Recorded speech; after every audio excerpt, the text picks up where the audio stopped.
This is the Insta360 X3 action camera that I'm going to be unboxing and giving a brief review of this camera. As you know, it is a 360-degree action cam, which is all of the rave right now. Probably the top of the line for the prosumer or consumer base. I'm just going to go ahead and pull it out. As you can see, this is the action camera in itself, all of its glory. Insta360 X3 camera. See on the side there are a bunch of buttons as well as two cameras, one on the front, one on the back, and also a monitoring screen. So let's go ahead and open up what's inside of this box. I'm not exactly sure what's in there, but we're going to find out. So I'm going to pull this back, and inside is a cable. Now this is a connection cable, can be used for charging as well as perhaps connecting it to some sort of computer.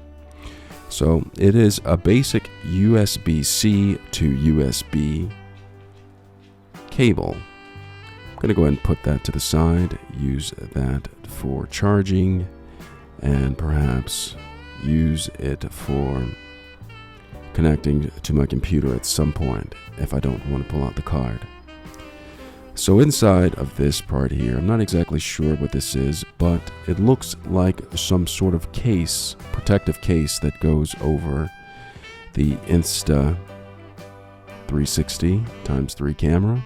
I'm just going to slide it in. But when I think about it, perhaps I should put the camera side in first, just so it has a little bit more protection. There's a lot of manuals to read, which I probably would read later in a more comfortable situation, such as the toilet. These instructions right here show how to remove the battery and how to access the slot where the memory card goes. I'm going to simply put that to the side. Place that down. Silica gel pack, do not eat that.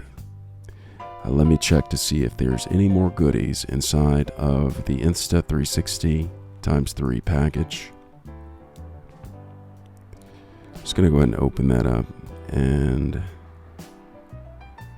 slide that open. And what is this in here? It looks like some sort of cleaning cloth.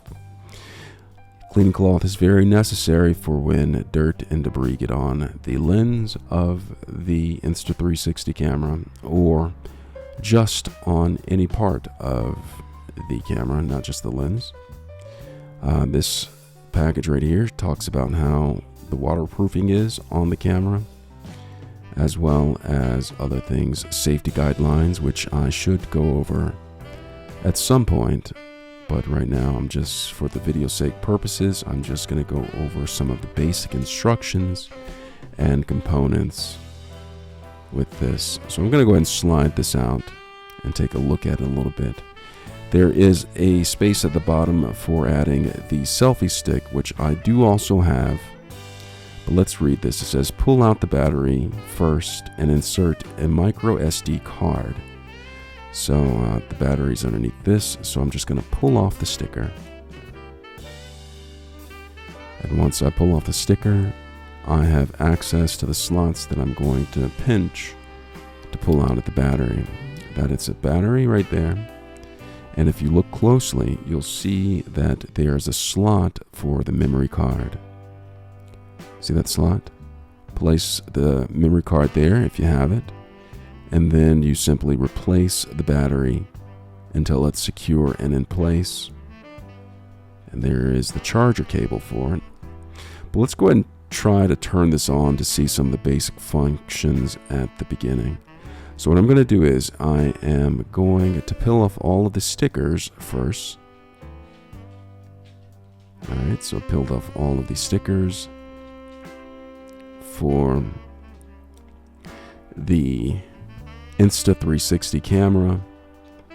I did not, however, pull off the stickers for the lens yet. I think I'm just going to admire this a little bit more, turn it on, and perhaps remove the stickers later. So the first thing that happens when I turn it on, it's going to ask me to pick a language for this Insta360 X3 camera. And it's saying, please download the Insta360 app in the App Store or Google Play to activate my camera. So I'm going to get to that. I'm going to go ahead and download the app for the Insta360 camera. After I finish playing with it a little bit, I'll get to downloading the app and seeing all the fun features that come with it. And let's get familiar with the button operation, is what it's asking me, what it's saying. It says tap the shutter button to take a photo video. Tap this button to switch lenses. So these are some of the basic default controls. Tap the preset button to enter the quick menu. So I'm going to press that Q to enter the quick menu on the side. All right. To note, this is a touch screen, so you can do that. I press the quick button and you can go to various different profiles, which are by default set up, or you can change them according to your preferences. I'm just going to leave it like that. I press the power button and it turns off, and it's telling me to think bold. I guess that's their tagline of some sort. And so what I'm going to do now is I'm just going to place this back into the protective case until I'm actually ready to get this thing going. I hope this video was helpful. Thanks a lot for watching.